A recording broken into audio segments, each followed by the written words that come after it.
This is the quickest way to clear out.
Hey guys, Mel K here. I just wanted to let you know that we are partnered with the amazing Satellite Phone Store. What do they have? It's really what don't they have when it comes to peace of mind and taking care of your family and being prepared for anything that comes ahead. First and foremost, you must have a satellite phone.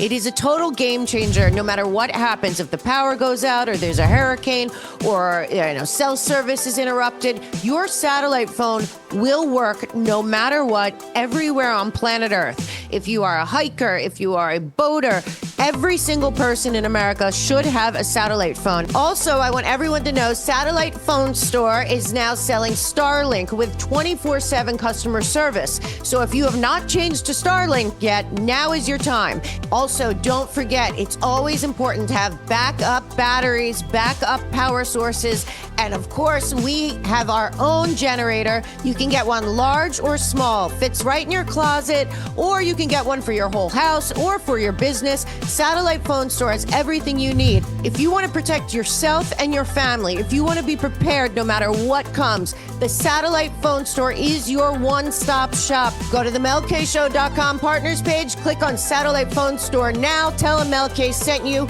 be prepared, be ready, protect yourself, protect your family, and make sure communication for you is always secure.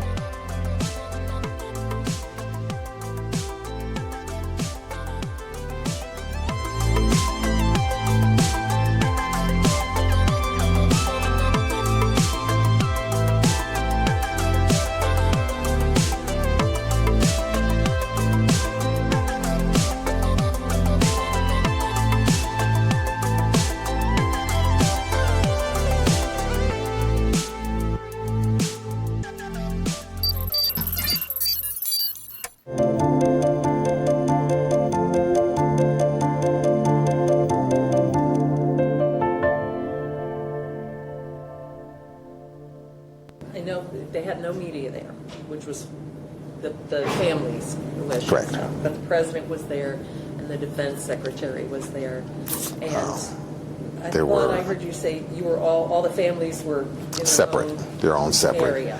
And there were also a myriad of generals, lieutenant colonels, high-ranking officials, senators, congressmen. I can't remember all their names. So when the president and the defense secretary came up to you, what did you talk about?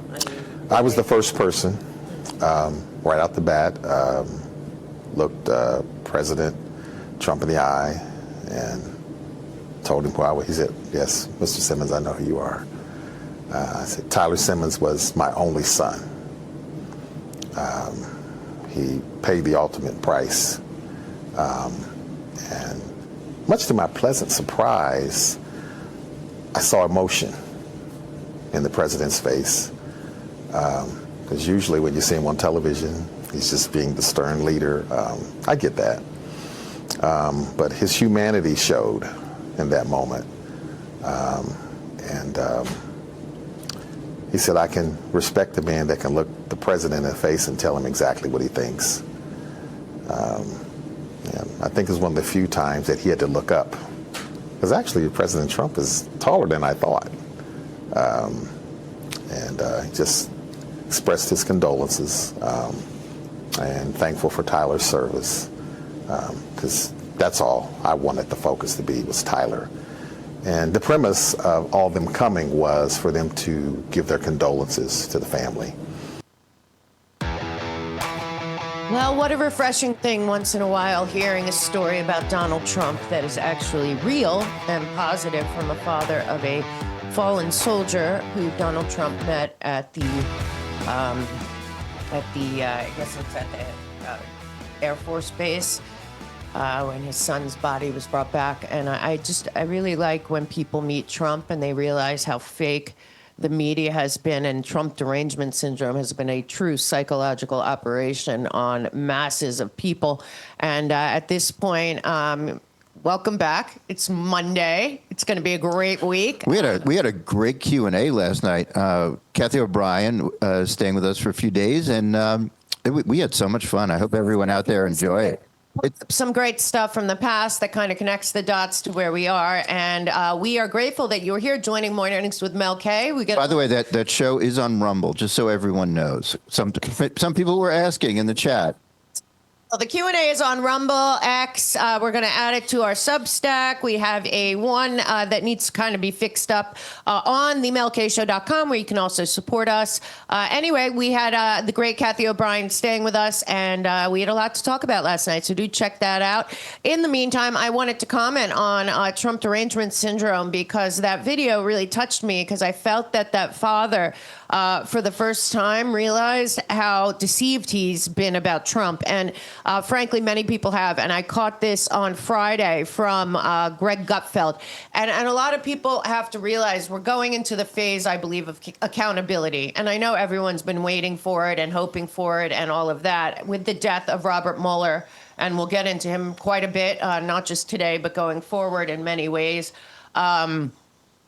We have a opportunity, a chance to hold some people that are very bad people within the government that have never been held accountable. Unfortunately, Robert Mueller was a fixture in the cover-up schemes of the FBI and protecting the institution over being honest and justice for the people. And frankly, many, many innocent victims out there have been victims of the very corrupt Mueller, Comey, Wray, FBI. But frankly, it's been kind of a disaster from the beginning and turned on the people from the very start. And I just want to play this clip before I start from Gutfeld, just to start off this week with a little common sense and a little thinking about where we are and what we are dealing with, as it is not left and right, Republican and Democrat at all.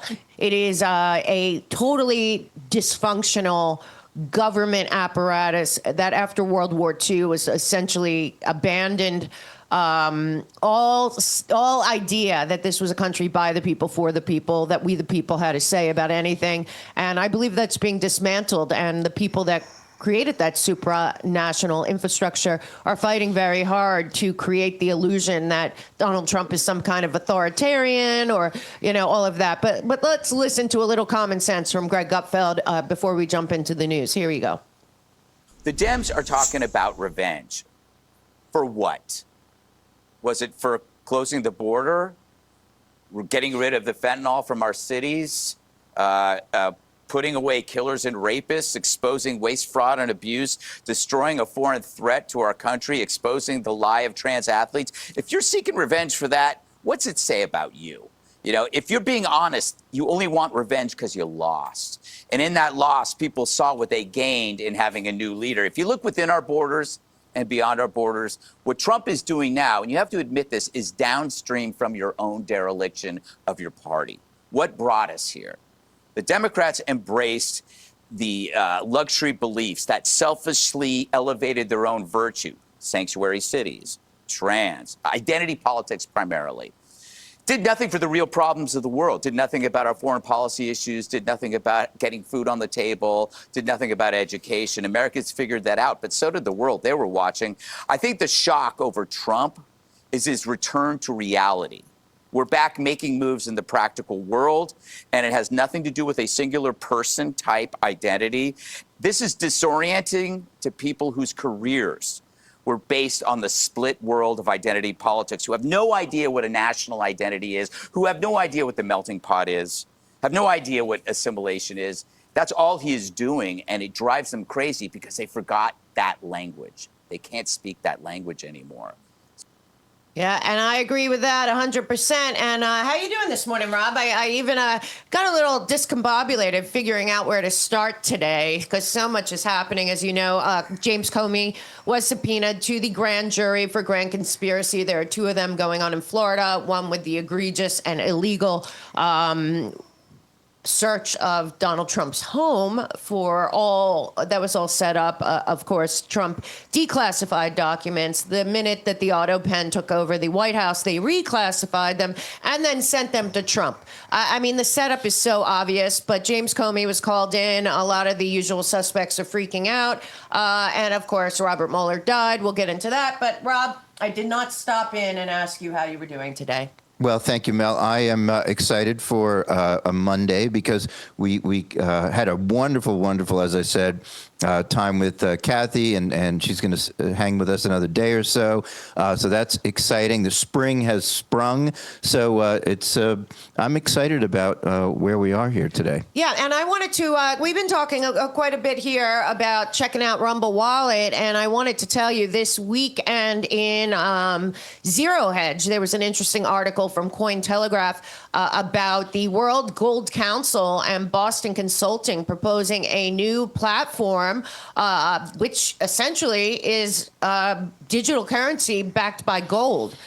Gold as a service, a platform to support the issuance and operation of scalable, interoperable digital gold products. Now, we've been telling you about this for a long time, but people are looking for options. And frankly, the two leaders in that at this point are Tether Gold and Pax Gold. What the World Gold Council said about it was by standardizing essential market processes such as custody, coordination, reconciliation, compliance, and redemption, the model aims to reduce operational complexity, improve access, and enable greater consistency across digital gold products.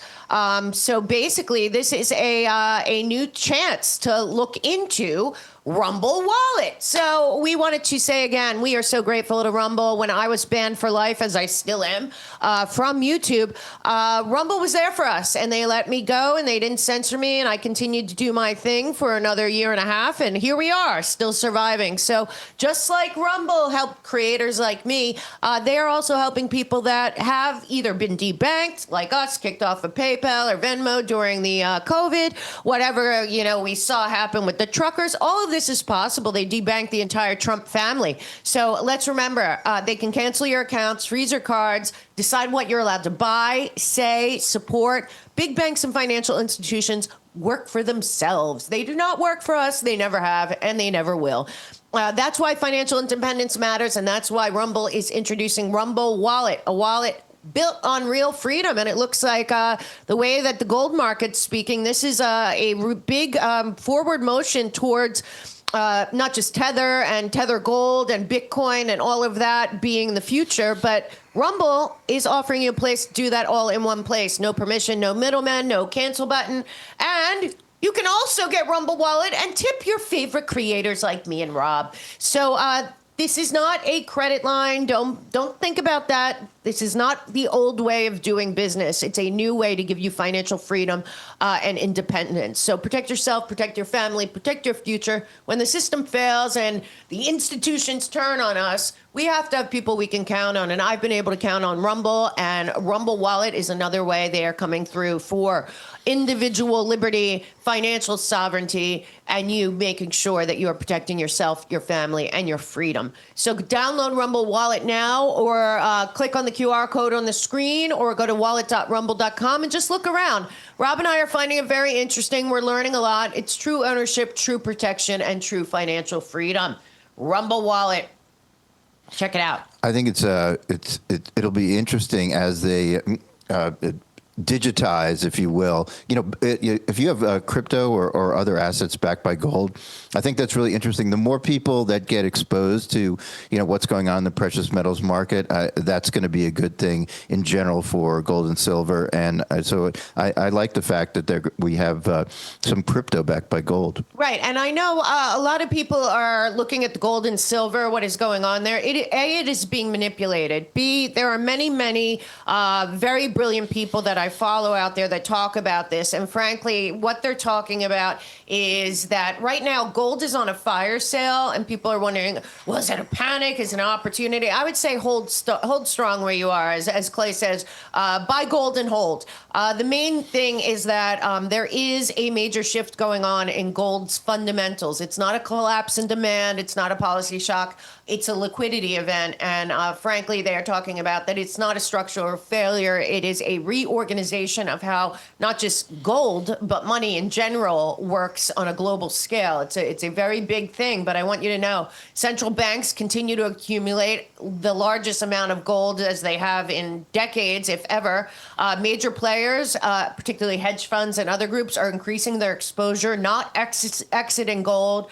The signals continue to be on gold's role as the supreme backstop for everything. So the macro backdrop here is gold.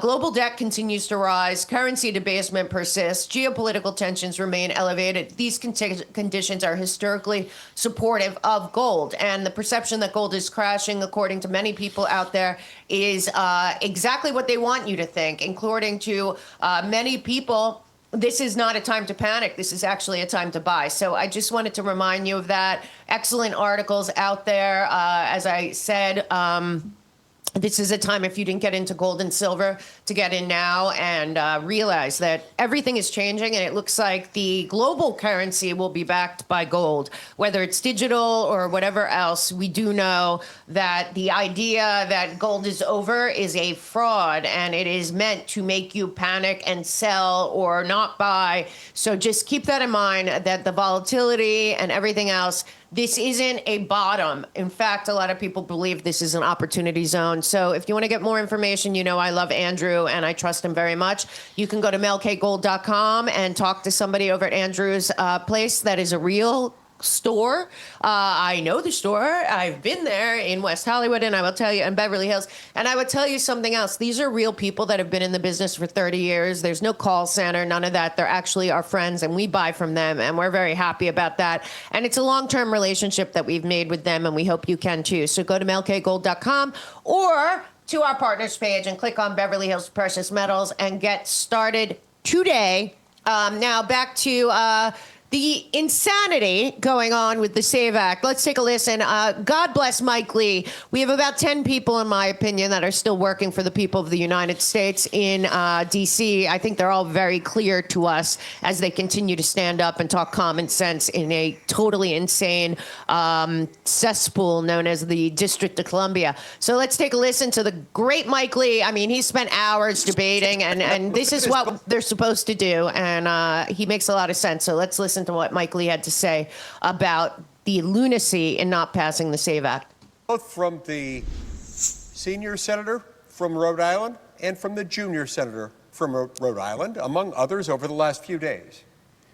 We're being told this would bring about a massive campaign of voter disenfranchisement. Let's remember what disenfranchisement means. In this context, it means you're taking people who can vote today and making it so that they can't vote tomorrow. This is an argument conceived and held by the devil himself because it's just utterly false. There is not a scintilla of truth to this.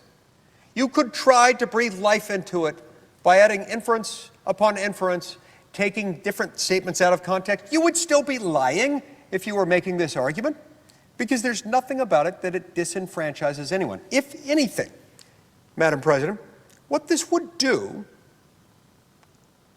is this would prevent the disenfranchisement of actual U.S. citizens by those who are not citizens of our country, by those who, whether through mistake or more likely fraud, may register to vote, notwithstanding the fact that they're not eligible to do this. The modern left has become obsessed with what they consider victimless crimes. We hear about this from the modern left all the time, and we've heard about that in this very chamber this very day. They approach non-citizen voting as if it were such a minor thing. Not only I mean, it's crazy, and that's the truth. It's a major thing. I also want you to know many things have gone on that you are not hearing about because there is no reliable, honest news source, at least not on the old school airwaves. I would like you to know how far the Democrats have fallen. 145 Democrats voted this past week against mandating deportation for illegal aliens who commit sex crimes. 160 Democrats voted against mandating deportation for illegal aliens who are convicted of DUIs. 186 Democrats voted against mandating deportation for illegal aliens who commit welfare fraud. 190 Democrats voted against mandating deportations for illegal aliens who harm police animals. Democrats have literally voted almost in lockstep for all of this. That is because the Democratic Party is not being run by anything close to what we knew as Democrats. If you do not understand that the Democrat Socialists of America, which is the entire squad, the Democrat Socialists of America are a globally funded Marxist revolutionary group looking to overthrow in constant revolution all basically democratic nations on planet Earth. And number one to take down is, of course, America. Well, the Democratic Socialists of America should be banned, of course, through the Smith Act of running for office in America at all. Look at their platform. They're revolutionary Marxists, totally anti-America, anti-freedom, anti-liberty. They want totalitarian control in their own hands and communism. Marxism, whatever you want to call it. Look at what's going on in New York City, for God's sakes. But the problem is that not only is the Democratic Party being run by the Democrat Socialists of America, but they have teamed up with the Muslim Brotherhood and CARE. So right now, in these midterms, if the Democrats win, the Democrat Socialists of America, Marxist revolutionaries, and the totalitarian Sharia-backed Islam caucus will actually be running our country. Okay?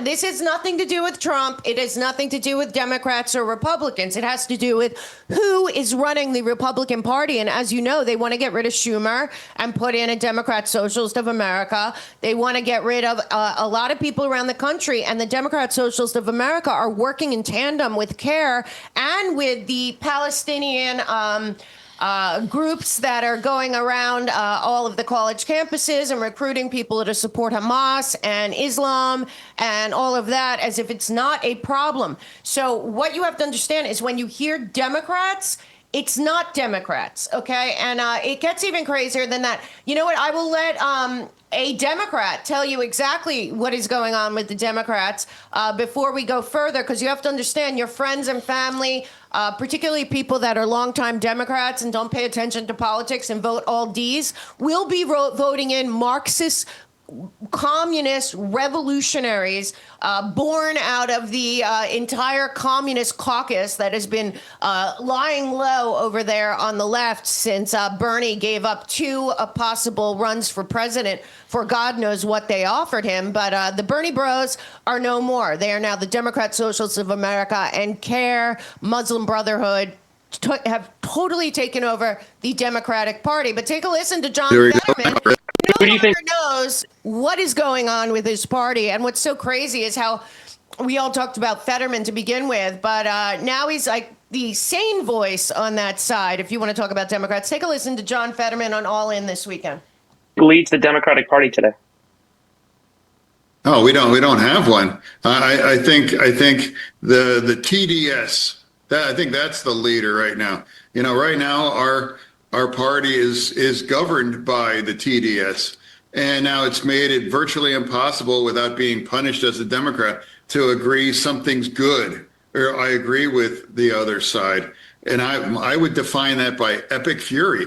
I am literally the only Democrat in America in Congress that I've come across that's saying, I think it's a great thing to break and destroy the Iranian regime. I think it's entirely appropriate to hold them accountable. And what's strange to me that every single Democrat that's run for president and anyone that I know in Congress says we must never allow them to acquire a nuclear bomb. When that happens, why not celebrate that or acknowledge that? I have only witnessed just criticism and this kinds of attack.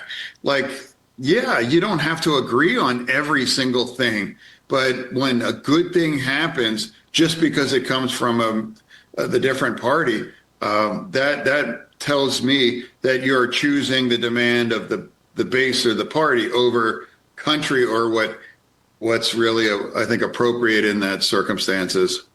And when reason comes from him, you have to know he might be the only person on the entire Democratic side right now that votes by his conscience and for the people what he thinks is right. He has gone through quite a transition, huh? I mean, remember, what happened to him and how awful that was, and he just was checked out, and now he seems to be totally lucid.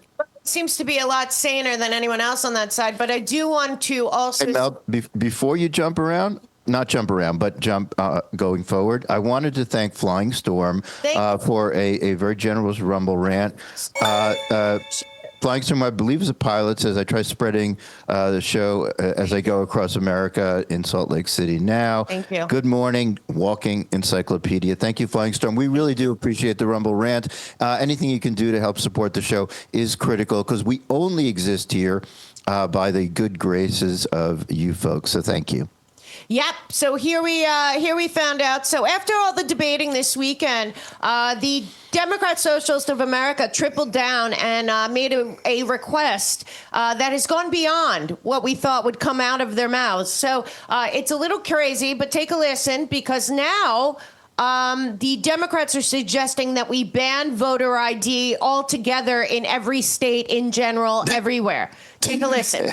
So the photo ID amendment will be the next amendment. And I think all these things in the Save America Act, as we've all said, are common sense. We think they're supported by overwhelming majority of Americans. And in many cases, as Senator Husted also pointed out, you had 36 states that have adopted photo ID laws. Why wouldn't we have a nationwide one? And to hear the Democrats, hear the leader of the Democrats say in response to a question, we're not opposed to photo ID, but then to block even getting it up and considering it, and furthermore, to offer an alternative that bans and prohibits specifically photo ID, I think speaks to where they are. So, I mean, these people are totally insane. They're not Democrats. It's just not true. They are revolutionary communist Marxists. The march through our institutions happened long ago, folks. The Frankfurt School, the leader of the Frankfurt School, I believe, just died. But it's no joke what's going on. These are Marxist, revolutionary, Saul Alinsky communists that took over the Democratic Party under the guise of Democrat Socialist of America. And now they want no ID at all to be shown in any election anywhere. That's the new thing. Now, I want you to know the great Savannah, I always remember, Sav says, Savannah Hernandez, right, I'm sorry, I'm blanking, and James O'Keefe have been breaking something that should make you pretty disturbed, what is going on in California. So in California, it appears that they have caught undercover NGOs that are going around and signing up the exploding homeless population. As I wrote a Substack over the weekend, California, since I believe 2007, has spent $900 billion in programs for the homeless, for the mentally ill, and for poverty. And meanwhile, it's exploded 4 times since then. So none of the programs work at all. But now we find out the Weingart Center, which has gotten hundreds of millions of dollars from Gavin Newsom, is registering the homeless on the streets of California to vote. The NGO is providing homeless people with an address on the form when registering to vote. It's not an address for the homeless person registering. It's an address that they are giving them. So Gavin Newsom essentially is allowing these homeless people to be registered and paying for it with taxpayer money. Take a look at James O'Keefe and Savannah exposing this, and many other people are exposing what's going on in California. The fraud in California is expected to be about, in the $100 billion a year taxpayer fraud going on in California, mainly through NGOs and programs and bureaucracy. But take a look at this.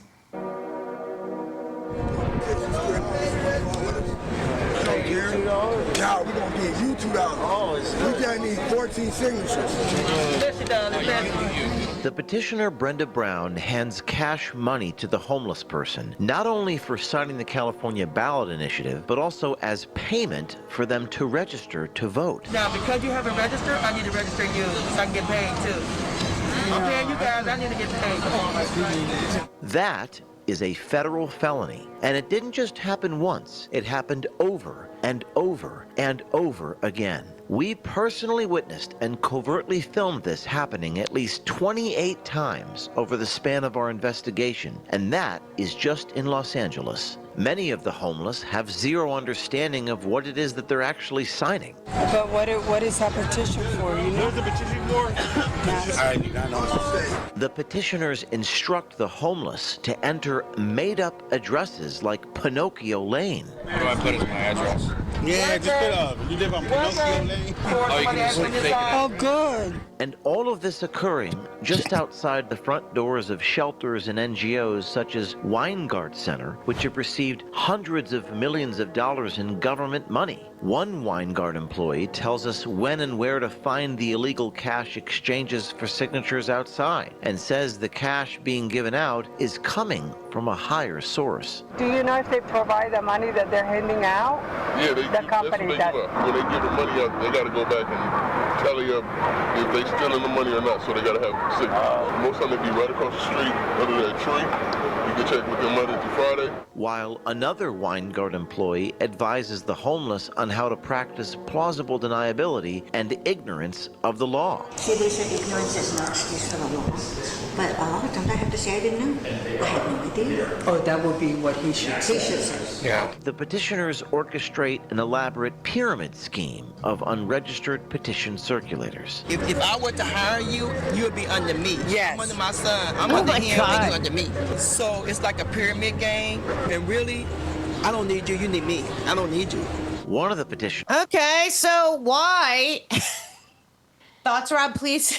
Well, this is an institutionalized voter roll fraud and ballot harvesting. It's a ballot harvesting fraud, right? And as he showed there, it is illegal. And this is the problem that we're living in now: is that the lawlessness is. They've inverted law and order Yeah, and it's made extraordinary. criminality legal, mental illness acceptable without treatment, treated like mentally ill people are healthy.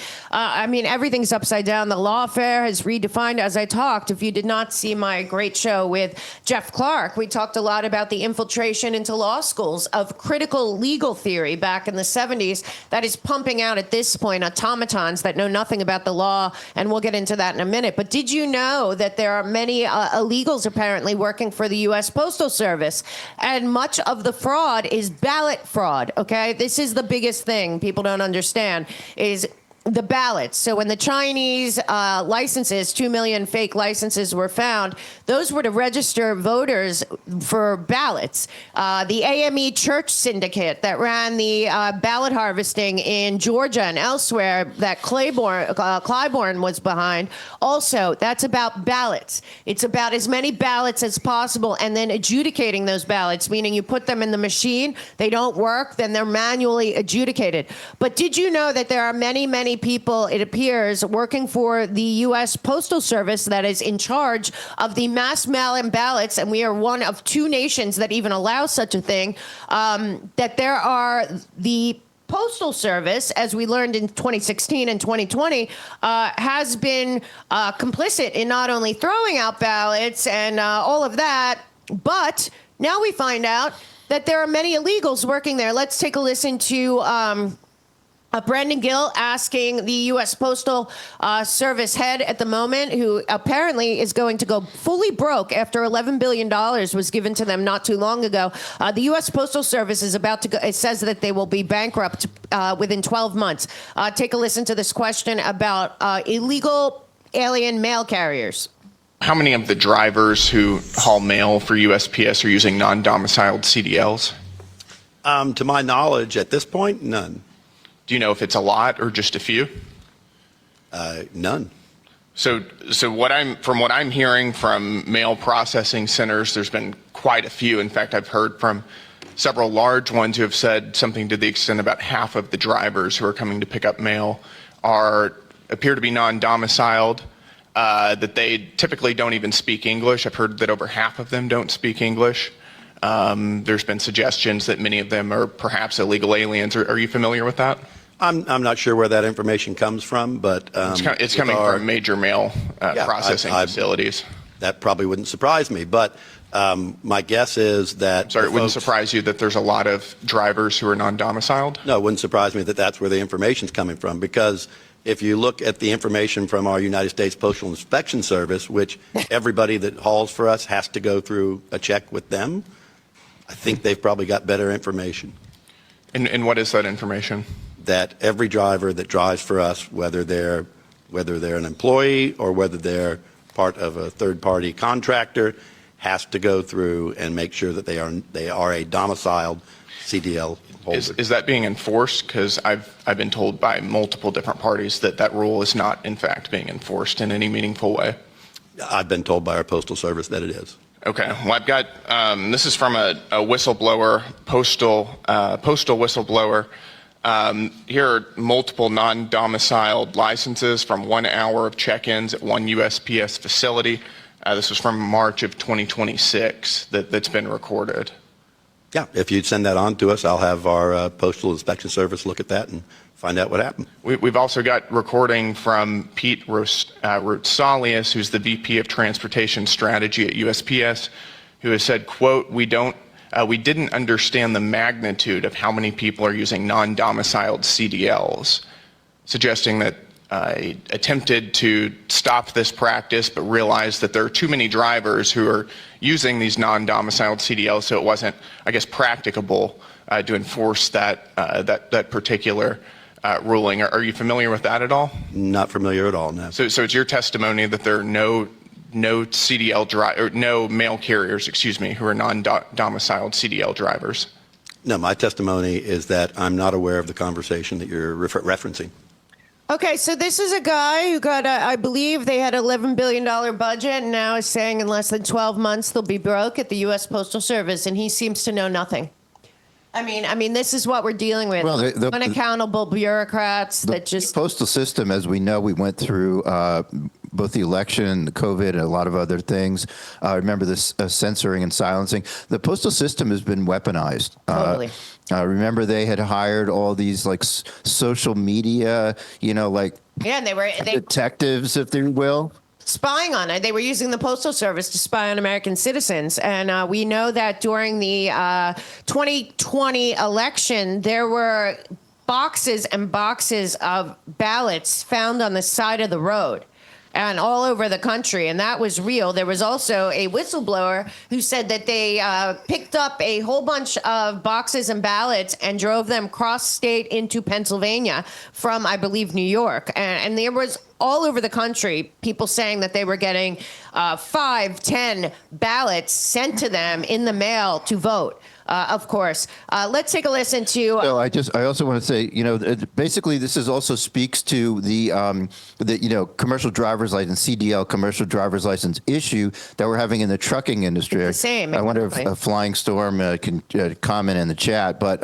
yeah, it's a big problem because that creates a really dangerous situation on the road. Dorcas, DHS, all of them, they set up to fast track people that were coming in illegally to get jobs, licenses, and a lot of those jobs were government jobs. We saw it in New York. You didn't have to be a citizen to work for the city of New York during the influx of everyone. So they were putting people, and don't forget, that's on top of the DEI hiring changes that hired the lowest qualified people for massive amounts of jobs, regardless of their backgrounds or their education. It was all about race and LGBTQ for 4 years. So on top of that, we also had all of these illegals being funneled into things. And when they're talking about third-party contractors, and he's saying, I don't know, maybe third-party contractors. Well, that's who's doing the hiring for the Postal Service, and that's who the NGOs had deals with to get jobs for the 11 million, at least, illegals who came in. So a lot of those illegals were going into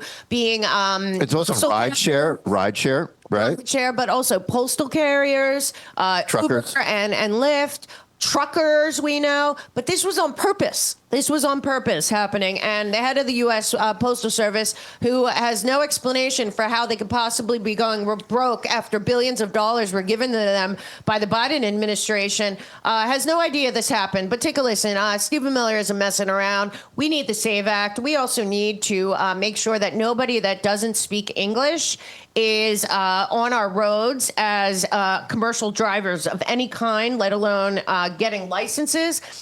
This whole idea that you can give out licenses to people that can't read the street signs is completely insane. But take a listen to this. At the beginning of this administration, we asked every state, red and blue, to share with us their voter rolls so that we could scrub it against the DHS file of illegal aliens to remove illegal aliens from their voting rolls. Every blue state refused. California refused. Minnesota refused. New York refused. In fact, they sued us to stop us from removing illegal aliens from the voter rolls, removing non-citizens from the voter rolls. But that's not just the only thing. They don't want to get dead people off the rolls. They don't want to get felons off the rolls. They don't want to get out-of-state voters off the rolls. They don't want to get double and triple voters out of the count because they want the fraud. This is the most important issue, Sean, because the Biden administration brought 20 million illegal aliens into this country, and this is the way, the only way, to keep them from participating in our sacred democratic process. Right. So the voter rolls are a very big deal. I also had on the great Seth Keshel, who's a great book out about our election system and how to fix it. He says voter rolls are number one, as you saw with the clips of James O'Keefe and Savannah Hernandez. All over L.A., they're just giving out, registrations, giving out money for registrations. It's all criminality. And speaking of criminality, in my opinion, there has been very few people who have risen to the level of, in my opinion, harming the justice system and the way our country functions in terms of intelligence, surveillance, and weaponization. And that would be Robert Mueller, who passed away this past weekend at 86. I want to remind you, a lot of people have come out about Robert Mueller and talked about his background.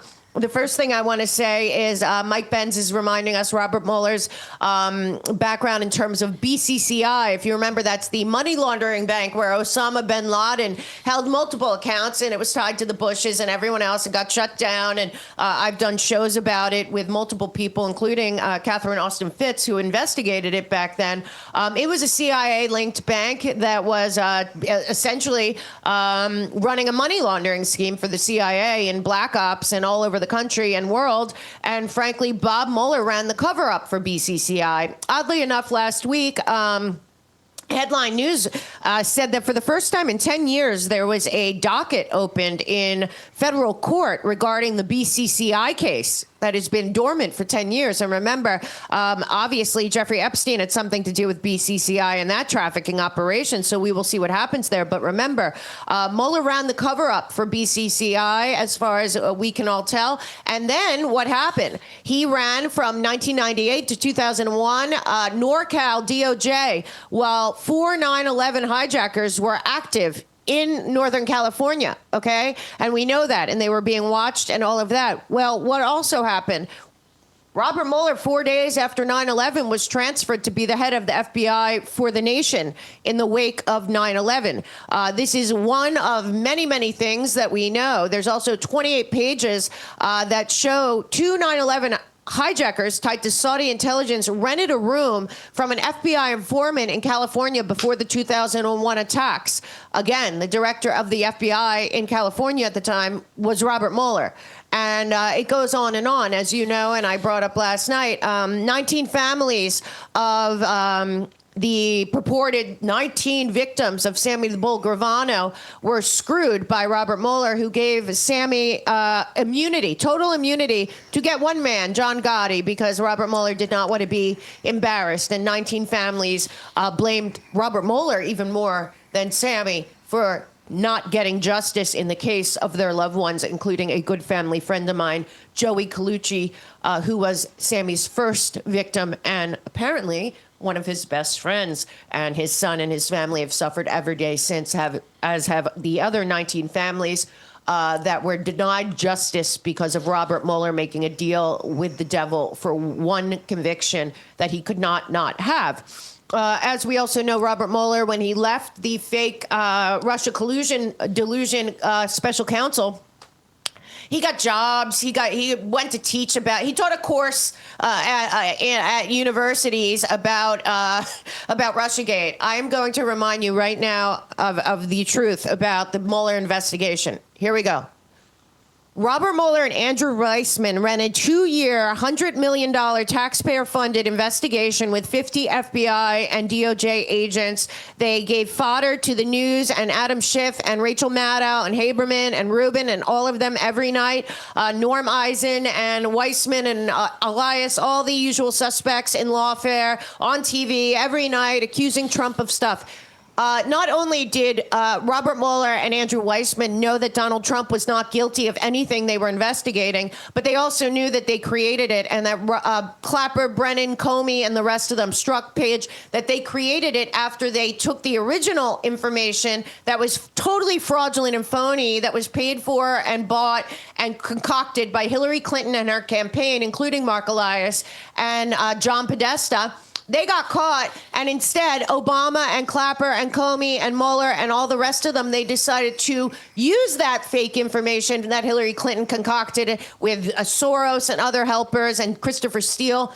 They used that with the CIA, MI6, and all the rest of them to have a global coup to overthrow the duly elected president of the United States of America in 2016. And then when they could not overthrow him and he won the election, they decided to triple down and create a fake Russia collusion investigation known as the Weissman-Mueller Special Counsel. And CIA Barr and CIA Pompeo and their collaborator, CIA Gina Haspel in the London office with Kohler, the FBI head in the London office, worked with MI6, Christopher Steele, Dialev, Halper, and a whole bunch of people in the Five Eyes community to coordinate the destruction of the first term of the duly elected president of the United States and kick off a color revolution that we are still in to this day. I will play Rush Limbaugh's take on Robert Mueller and the Russia hoax.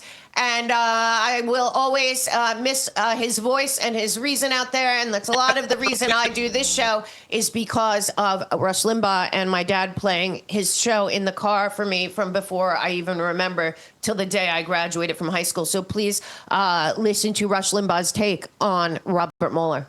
We have been lied to ourselves. We have been misled. We have been misdirected by a willing accomplice drive-by media working with Robert Mueller and his staff of anti-Trump lawyers and the entire Democrat Party combined with the Washington establishment to create in the minds of the American people a story that didn't happen, couldn't happen, nobody can ever prove did happen.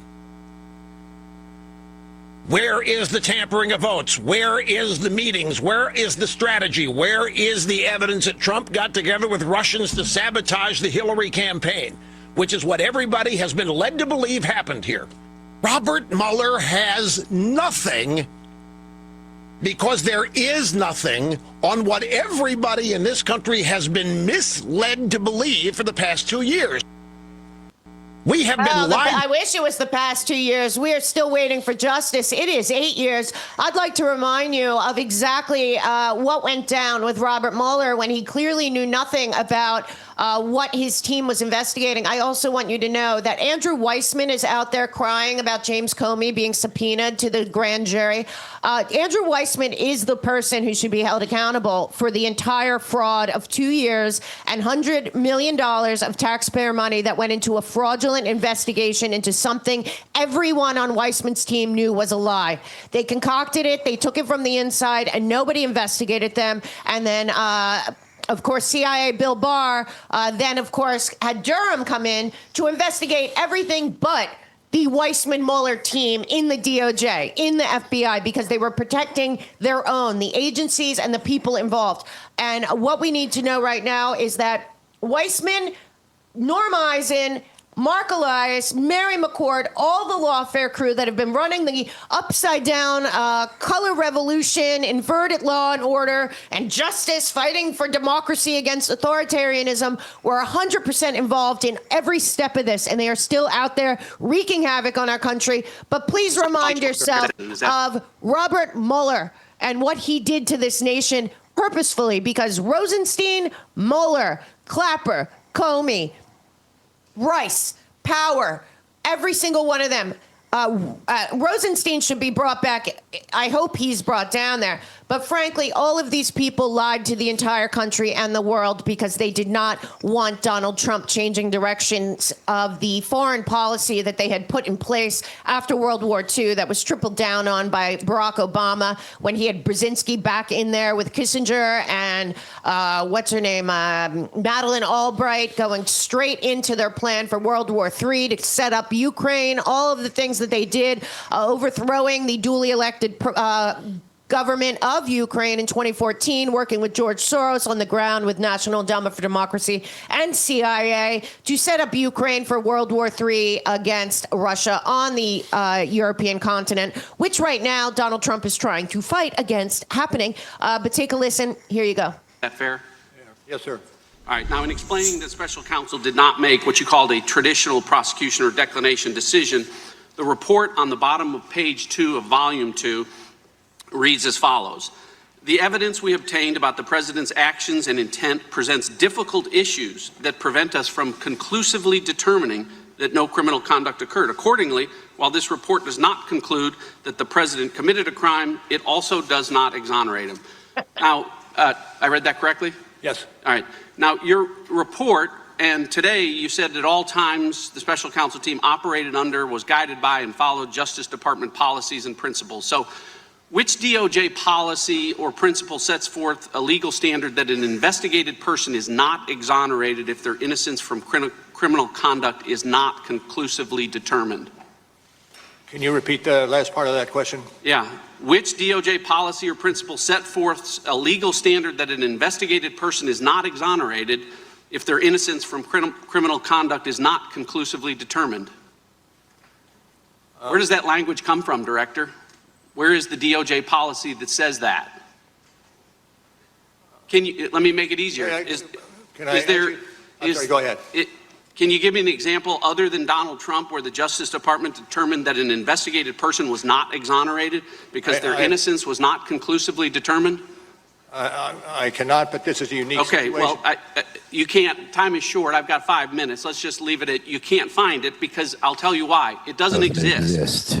The special counsel's job, nowhere does it say that you were to conclusively determine Donald Trump's innocence or that the special counsel report should determine whether or not to exonerate him. It's not in any of the documents. It's not in your appointment order. It's not in the special counsel regulations. It's not in the OLC opinions. It's not in the Justice Manual. And it's not in the principles of federal prosecution. Nowhere do those words appear together because respectfully, Director, it was not the special counsel's job to conclusively determine Donald Trump's innocence or to exonerate him, because the bedrock principle of our justice system is a presumption of innocence. Right. It exists for everyone. Everyone is entitled to it, including sitting presidents.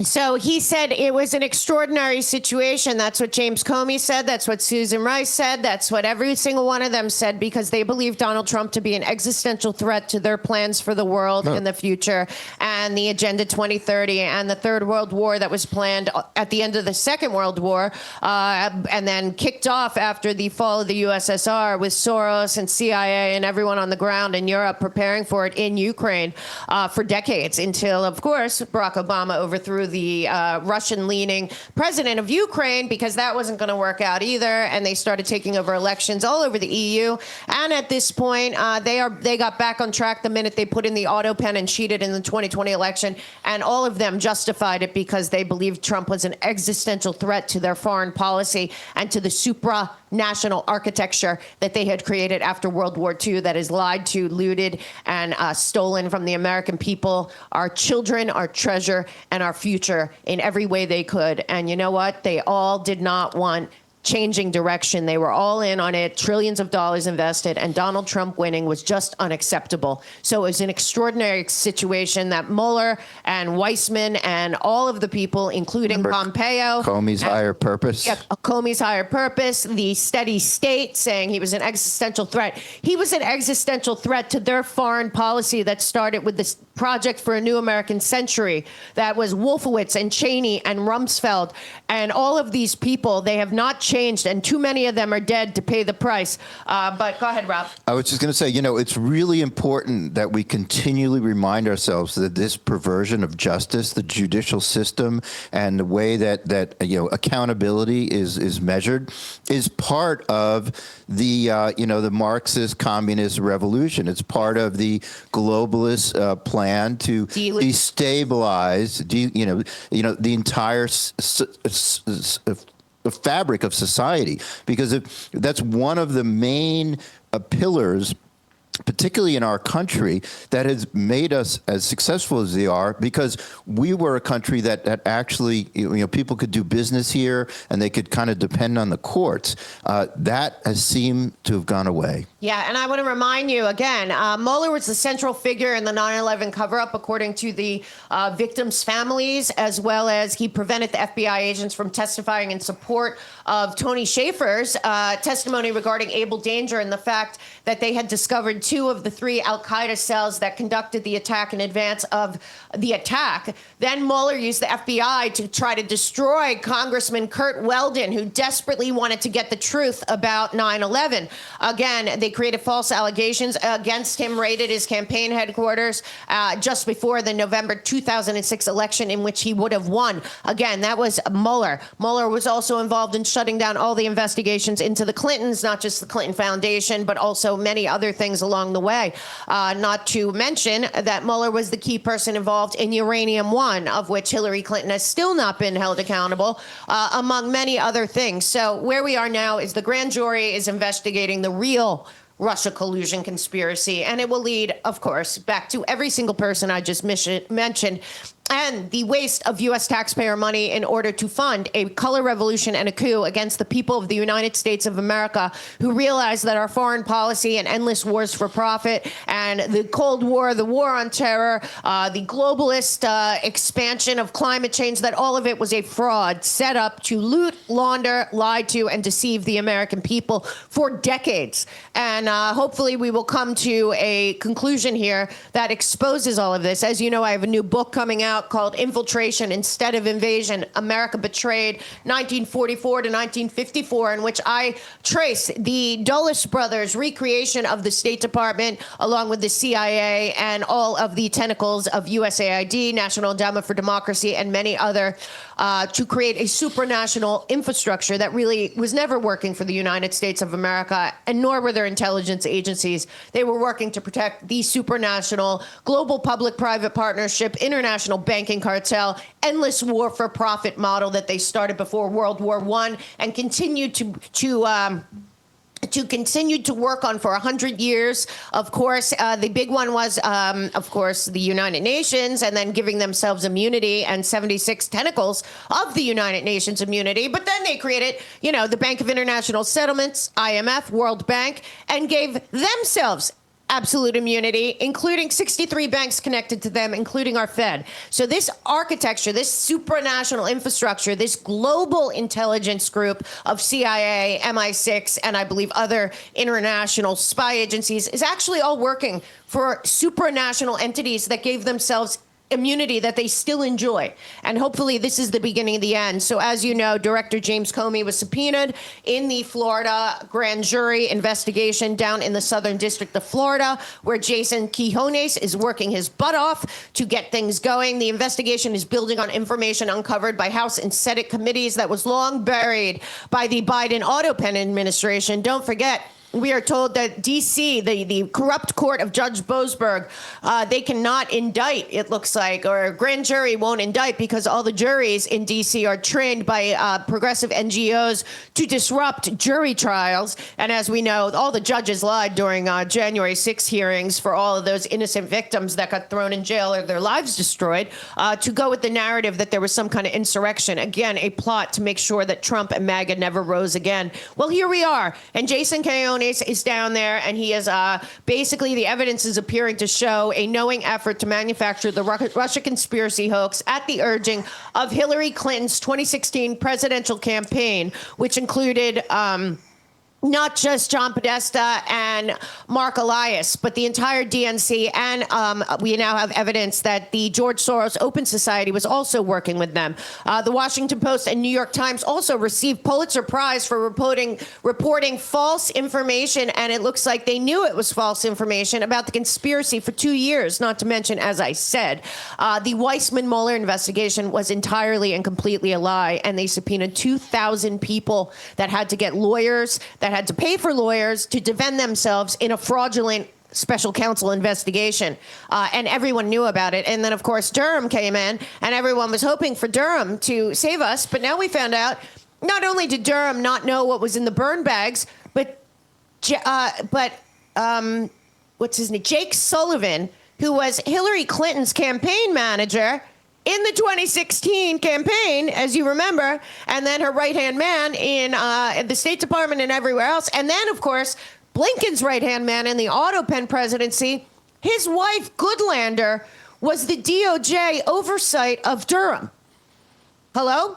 On top of that, we also know that Rosenstein and the rest of them were involved in spying on yet another person that Durham didn't know about, it appears. Waleed Ferris, a great guy. Very good to my parents. My parents have known him for a long time. Great man. Waleed Ferris was spied on. And apparently Durham didn't know about this, or at least we never heard about it before. So now we know that the Durham team and Strzok, Page, Comey, Brennan, Clapper, Obama spied on 5 innocent people, putting 2 in jail, trying to put all 5 in jail. And that was, of course, Paul Manafort, who Mueller put in solitary confinement for 23 months, from what I see. Michael Flynn, Carter Page, George Papadopoulos went to jail for 10 days. He committed no crime. He was, in fact, bumped by a scheme by Strzok and Brennan that has been proven now to create the illusion of collusion in foreign countries by targeting people that were running for office or connected to the Trump campaign.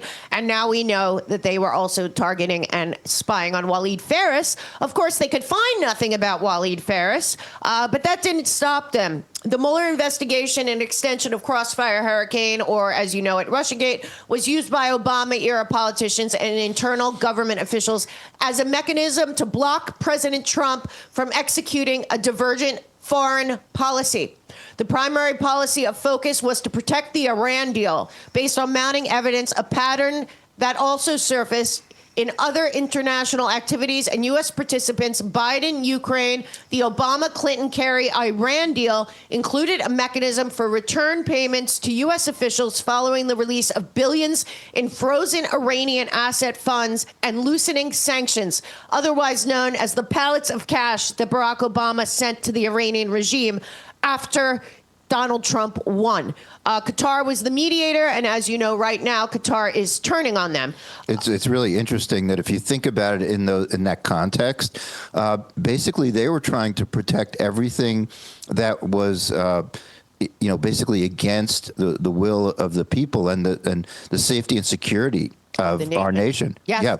Let's remember also, there's somebody who is yet to be mentioned that the conservative treehouse and myself firmly believe is at the root of almost all of this. And her husband also was the right hand to a very weak and very embarrassing at this point, John Roberts, the head of the Supreme Court. That would be Sheldon Snook. And I'm, of course, talking about Mary McCord, who we have not seen around. And, of course, she is the partner of Eisen and Weissman and Elias and everyone involved in destroying our legal system and turning it into a lawfare farce to destroy people where the process is the punishment, and the crimes are usually thrown out in court or in appeals because they're all based on fake novel legal theories, or as we call it, the advent of critical legal theory, which of course came with the two buddies at Harvard Law School. As you know, Eisen and Barack Obama graduated together from Harvard Law and both went to D.C. together.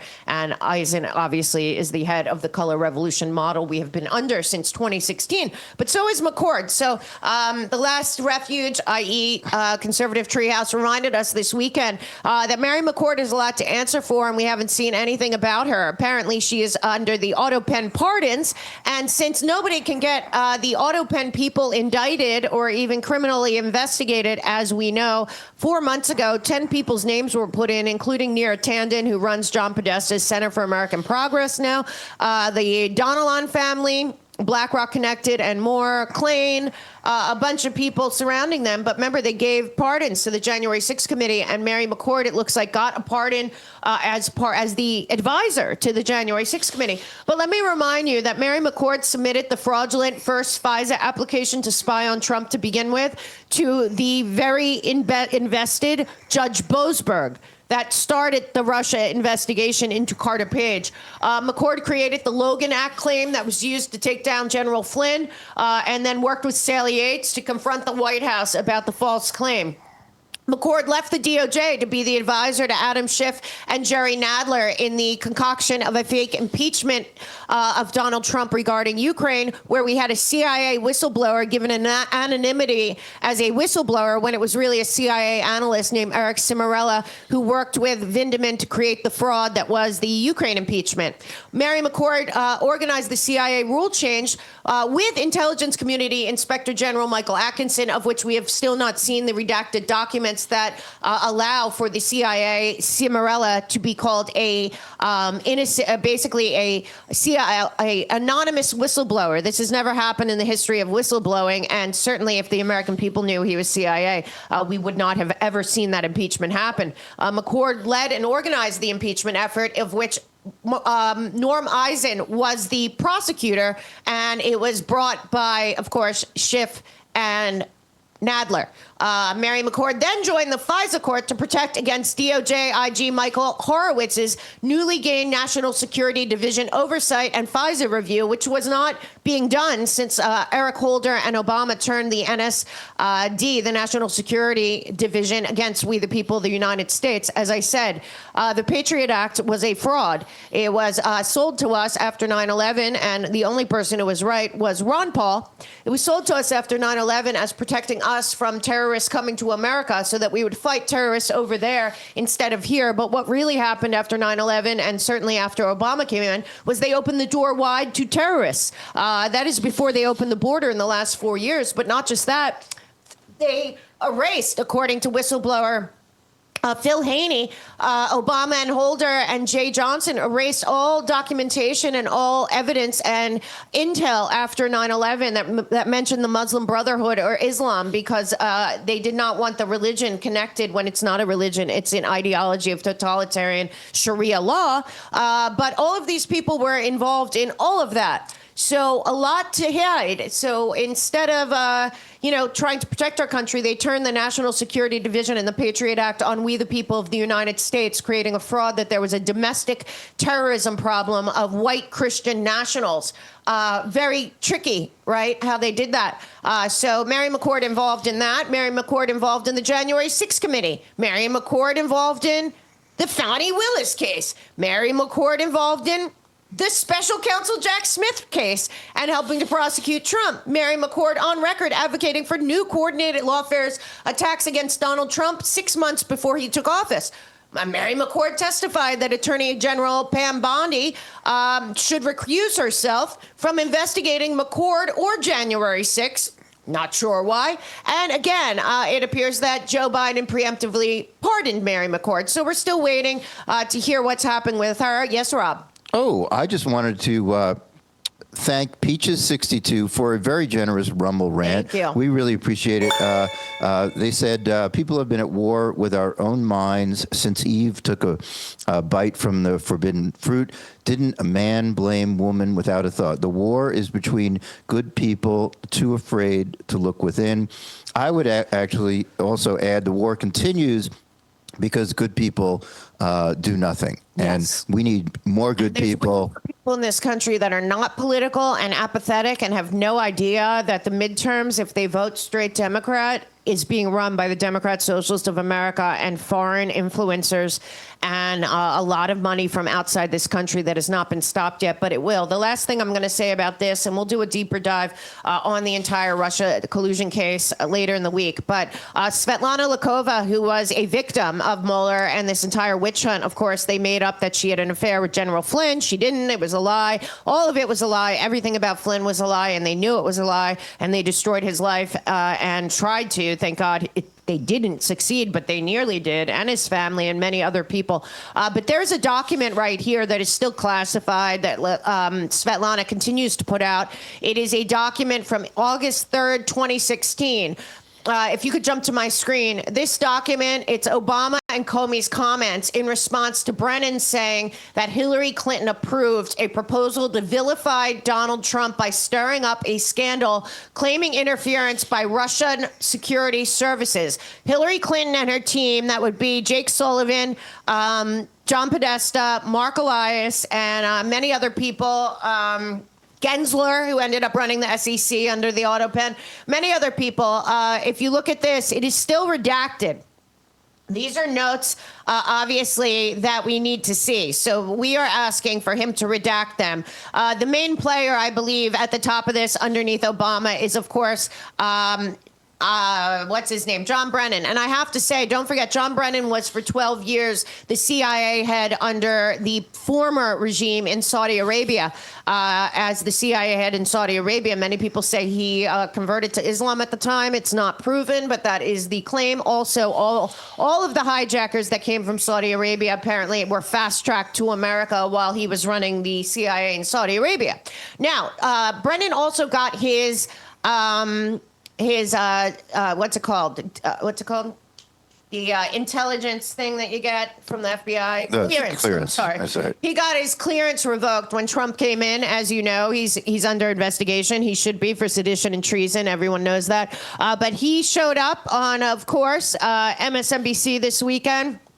Babbling on about what he thinks is a problem. And, of course, he seems panicked to me. But let's take a listen, because we will soon, I believe, see a true indictment of this man who has done so much damage to this country and, of course, was the only person who supported Barack Obama over Hillary Clinton in 2008 and is likely, because of his background in Saudi Arabia with the former prince that ran Saudi Arabia, Al-Waleed, who was very good friends with Barack Obama and John Brennan. Take a listen. So imminence means that it's in the near term, it's on the horizon, it's coming, sooner rather than later. But there's no intelligence that I've seen coming out in any type of reporting that suggests that either from a ballistic missile standpoint or from a nuclear standpoint or even from a terrorist standpoint, that there was anything imminent that the United States really needed to go forward with this invasion of Iranian airspace and the bombing campaign. And so therefore, I think the lies are coming fast and furiously as a way to justify the rationale for the war.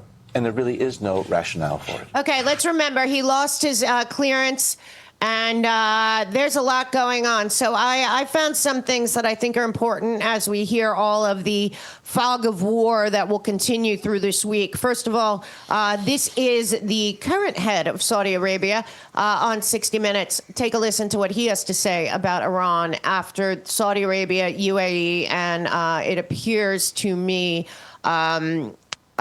possibly Jordan and Qatar are going to join the United States in defeating Iran. Please take a listen to the head of Saudi Arabia. For centuries. You've been rivals for centuries. At its heart, what is this rift about? Is it a battle for Islam? Iran is not a rival to Saudi Arabia. Its army is not among the top 5 armies in the Muslim world. The Saudi economy is larger than the Iranian economy. Iran is far from being equal to Saudi Arabia. But I've seen that you called the Ayatollah Khamenei the new Hitler of the Middle East? Absolutely. Why? Because he wants to expand. He wants to create his own project in the Middle East, very much like Hitler, who wanted to expand at the time. Many countries around the world and in Europe did not realize how dangerous Hitler was until what happened. I don't want to see the same events happening in the Middle East. Does Saudi Arabia need nuclear weapons to counter Iran? Saudi Arabia does not want to acquire any nuclear bomb. But without a doubt, if Iran developed a nuclear bomb, we will follow suit as soon as possible. Well, that's something you won't see every day. And now it looks like there's been a statement put out by Saudi Arabia has agreed to open King Fahd Air Base in Western Saudi Arabia to the Americans. Multiple U.S. and Western officials are talking about coordinating not just with Saudi Arabia, but also with the UAE. And the attitude in Riyadh has shifted towards supporting the U.S. war as a way to punish Iran for strikes all over the Gulf states. And it looks like Saudi Arabia, UAE, and Qatar have been talking back and forth with Donald Trump and working together to figure out how to end this as soon as possible. Now, something you also won't hear, but I think is important to hear from the people in that country, and this happened to be an important part of what you are not hearing. So I just want to make sure that we get all points of view other than what you're going to see all over the internet and social media and the Trump-hating media. For 47 years, Iran has been threatening the world. They've been the biggest sponsor of terror. And, of course, Barack Obama and his friends gave them $400 million in cash and $1.5 billion that they claim they owed them from 1979, which was a fraud. But on top of that, when the auto pen came in, they gave billions and billions and billions of dollars more to different groups, including terrorist groups, but also to Iran, where Mali and other people from the Iranian regime, it appeared, had been embedded in the State Department under Anthony Blinken during the auto pen. But since nobody's being held accountable for the auto pen presidency so far, that's not out there. But take a listen to this. I feel really confident that the world is going to finally band together to reopen the Strait of Hormuz. And I think the world's going to thank President Trump, because we have been paying a terror premium on that strait for the last 50 years. This is Iran's last chance. We've seen the military attack up and down the Strait of Hormuz, taking out those batteries. We just have to get confidence by the ship owners that it's safe to go through. And now with this new coalition that President Trump got commitments from other countries saying, hey, this is your battle, too. This is your strait, too. And when the rest of the world comes together, they'll get it reopened. Okay, so there you have it. You're not going to hear that elsewhere. I also want to remind you that Scott Bessent had something very important to say as well about what is going on in that part of the world. Yes, it does appear that they are reorganizing the post-World War II control grid that is supranational, but also the maritime situation with the Strait of Hormuz being Iran's choke point that they've used for leverage for decades. Take a listen to Scott Bessent talk about this as well. American people, are beginning to understand, thanks to President Trump, that there is no prosperity without security.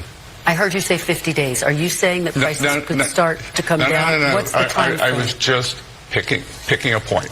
I don't know whether it's going to be 30 days. I don't know whether it's going to be 50 days. I don't know whether it's going to be 100 days. But to have 50 years, peace in the Middle East, and know that the Iranian regime is defanged, because, Kristen, what we had before was the illusion of security. Imagine this regime, if they had had another year or 2 years to build out their missile capabilities, they would have built a shield around themselves, and it would have been impossible to prevent them from getting a nuclear weapon. All right. The American people. So we have to have faith that this is not new, and we can see that. But here on CNN, this guy blew this fraud's mind over at CNN. They should be so ashamed of themselves. But take a listen to an actual journalist from Iran. Go on CNN, invited on CNN. Take a listen. Right now is Hosroy Isfahani. He's an Iranian exile who was born and raised in Iran, worked as a journalist with the BBC. He is also the research director for the National Union for Democracy in Iran. Hosroy, thank you for being here. Thanks for having me. One thing on the heels of that amazing report from tomorrow, we also had a new message. The Iranian public today got a new second purported message from the new supreme leader. But yet again, he's not seen or heard, no audio, no video, not even a credible still image has really been put out. What does this tell you? Two things. One, about this new supreme leader, Mujtaba. We are dealing with an impotent young cleric who has the charisma of a boiled potato. He is the first AI-generated supreme leader that the world has seen to itself. All the footage that state media in Iran is putting out about this man either are dated, are old photos of him, or are literally AI generated. That's the man that we are dealing with. He has zero political backing, zero political history. He has achieved nothing in his life. That's Mujtaba. Let's put him aside and get back to the actual question, what the regime is doing with these missile bases, reconstructing them. We are dealing with a death cult that forces children to pledge allegiance to a supreme leader, makes them to pledge the life of their parents. A couple of years ago, this song was made into a whole anthem by the Islamic Republic, Salute Commander, in which children were pledging the lives of their parents to the supreme leader, saying we are going to sacrifice the lives of our mothers and fathers for the supreme leader. That's the system that we are dealing with. Anything other than total obliteration or total surrender is going to be a missed opportunity in face of such a regime. And Iranians know that firsthand. I lived in that country for 3 decades. I have fought that regime for 17 years. I have watched this regime kill tens of thousands of people in my motherland. We know what this regime is about. There is one option: absolute obliteration or total surrender. Anything in between, the regime will survive, rebuild its capabilities, and strike against the Iranian people and the world. You know, Israel today announced that it killed another top leader in Iran.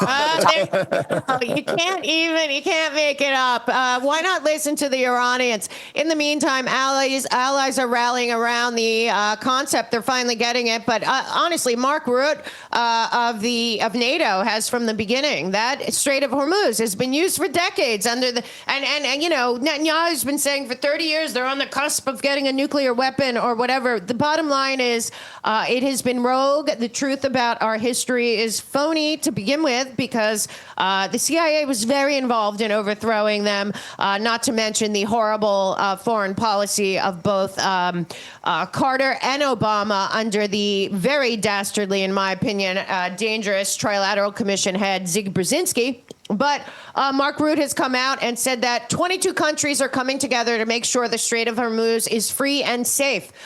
This includes multiple NATO allies, and Mark Rutte has said himself that the Strait of Hormuz is much more important, obviously, for the EU than for the United States of America, and they will be joining him. I also, before we go, I want to say the world is waking up, and congratulations to the tried-to-ban leader over there in the EU, the AfD party in Germany. It looks like they have had a successful run and expanded their influence, though the EU and Samantha Power and USAID and everyone trying to bring down Orban has been working against them. Take a listen to her, and congratulations to the freedom fighters of the Make Germany Great Again movement that is gaining ground, thank God, even though they have tried to ban them. Take a listen. But this time, the danger does not come from without, it comes from within. It has been rising from the globalist elites in Brussels and in too many European capitals, and precisely because it wears a mask of benevolence, it is so diabolically dangerous. They flood our countries with illegal mass migration. They force our own people to feed house and privilege these masses, while crime explodes, terrorism stalks our streets, and Islamic extremism takes root. And in doing so, they steal the very soul of our European nations. But this time, the danger... And there you have it. So this is the reaction to her win this past weekend in Germany. Take a muss ich sagen, das ist der 18 Uhr Jubel um den Spitzenkandidaten Jan Bollinger, der da im Konfettiregen untergeht, und Glückwünsche von Frau Weidel, wenn ich das richtig sehe, und Herrn Kupala So she has prevailed in Germany to expand despite all of the attacks. Now also Marine Le Pen, also under attack by the EU, just like Orban and anyone that is siding with freedom and liberty and national sovereignty over the supranational global public-private partnership international banking cartel controlled EU. So it looks like Marine Le Pen, right-wing national rally party, has won the left-wing district in the municipal elections in France for the first time. This is ending the socialist stronghold since 1989. Congratulations to her.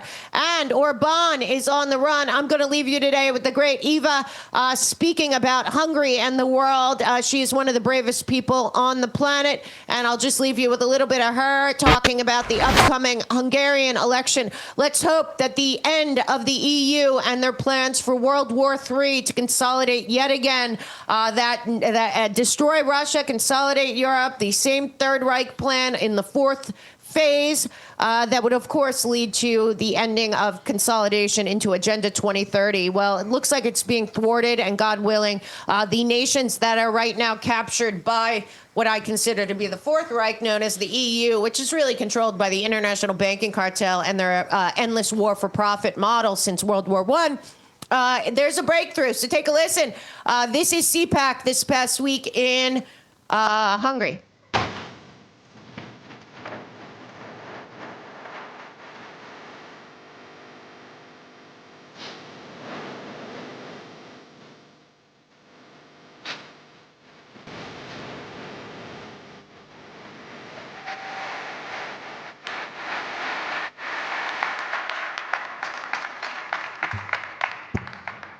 Ladies and gentlemen, hello, Barataim.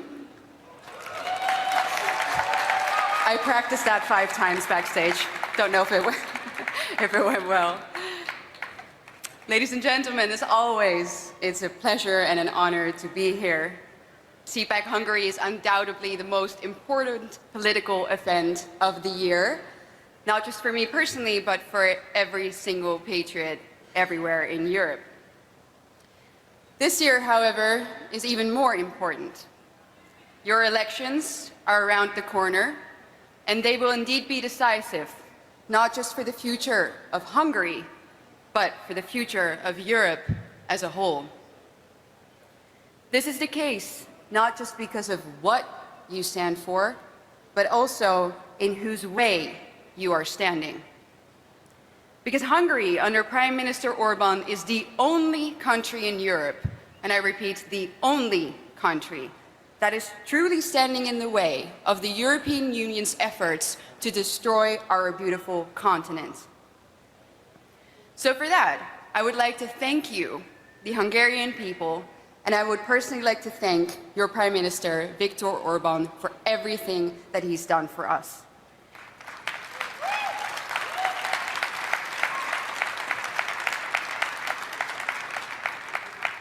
If it weren't for you, and I genuinely believe this, Ukraine would already be a member state of the European Union. We would be part of a federalized Europe, and the replacement of Europeans with third worlders would be next to complete. Nothing is off limits anymore, as we have seen for the EU-Ukraine bunch. Political blackmail, an oil blockade, trucks full of cash money being driven over the borders. And now, Zelensky threatening your Prime Minister with physical harm. Despite all of it, Orban continues to put the interests of the Hungarian people first. And there you have it, folks. The world is changing. Nothing can stop what is coming. And whatever you think of Donald Trump, or you think of MAGA, or you think of what's gone on over the last 10 years, you ain't heard nothing yet, because I fully believe that we will get the truth out there. And it is unfortunate that Mueller is not going to be here to be held accountable, but there are many other people that will. I finally believe that we will see some forward motion. I'm sorry I've gone long, but there was one last thing I wanted to leave you on before we take our break from today, because a lot of people are wondering, why isn't accountability coming? Well, I believe not only is accountability coming, but it's coming exactly the way that I had hoped. Please take a listen to, and I will leave you after this, really. This is a worldwide crackdown, I believe, on NGOs that have undermined the nations, including our own, all over the world, not to mention National Endowment for Democracy, USAID, and the rest of them, but many others. The best way for us to clean up our nation is to get foreign money and money laundering and NGOs and 501c3s and PACs and, God willing, lobbying out of our country, and to financially hold people accountable and stop the money flow that is destroying us from within. And I will leave you on Scott Bessent. We'll come back for 1 second, and then I will see you tomorrow. Take a listen.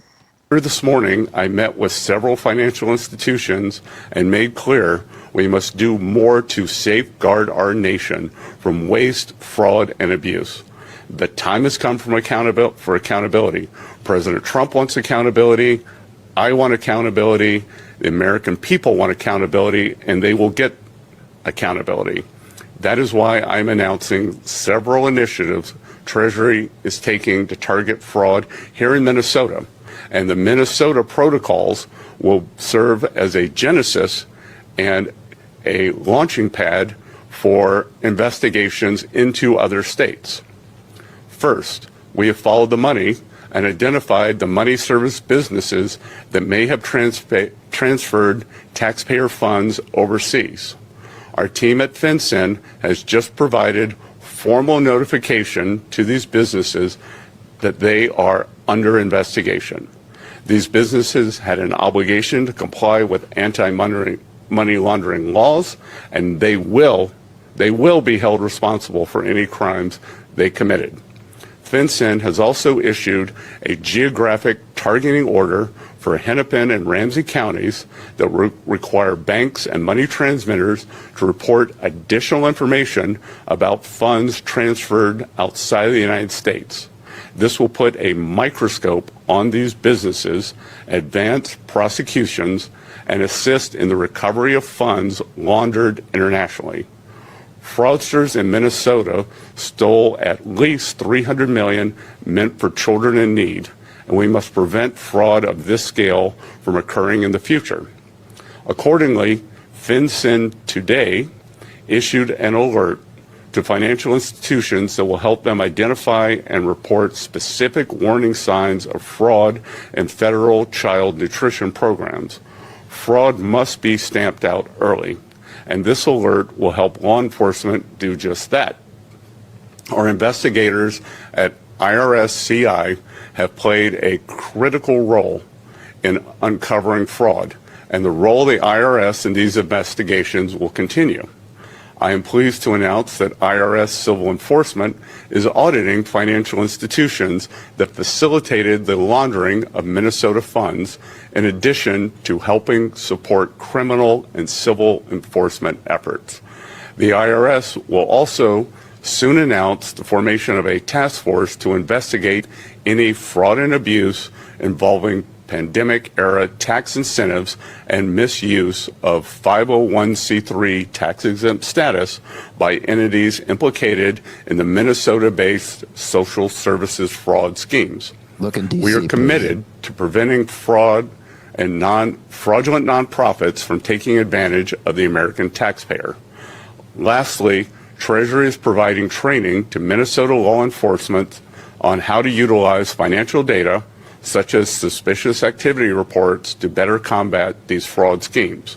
We will not let the incompetence and recalcitrance of Governor Walz stop law enforcement from holding these perpetrators accountable. President Trump is dedicated to ensuring honest Minnesotans are not cheated and their hard-earned tax dollars are not being abused. Treasury will deploy all tools to bring an end to this egregious, unchecked fraud and hold perpetrators to account. We look forward to sharing our findings and keeping you all updated. Earlier this morning, Go get 'em, folks. So let's see what happens, folks. I would say, as I've been saying since the beginning of this term of Trump, follow the money. You will find the criminals, the Epstein files, the J.P. Morgan files, the NGO files, the Soros, the Clinton. Follow the money. You will find the criminals. And we can finally put some of these people away, freeze their accounts, get money repatriated into America, and stop meddling in elections and things all over the nation. Stop the CIA, BCCI, tradition of black ops and black money and trafficking of children and guns and weapons and drugs by our own intelligence and other agencies that just profit them. It's going to stop, and its first stop will be Scott Bessent running both the IRS and Treasury and using all the tools at his disposal to follow the money and find it and stop it. And that is the beginning, I believe, of accountability. We will see, and we will also see you tomorrow. Thank you so much. Thanks, everybody. Have a great day. Make sure you tune in to Mel K in the mornings at 12 Eastern every single day. We are doing a daily news show that'll keep you up to date with the things you're not getting anywhere else. The Mel K in the morning show is your place to get morning news daily. Whispers of freedom loud in the night. Anonymous fighters ready to ignite. They hack the code, crack the chains. Endless courage runs through their veins. Dancing in the digital light they go. For justice and truth their actions flow. Riding on the waves of bytes and bits. Anonymous Americans never quit. With every click they defy the lies. Fighting for freedom under moonlit skies.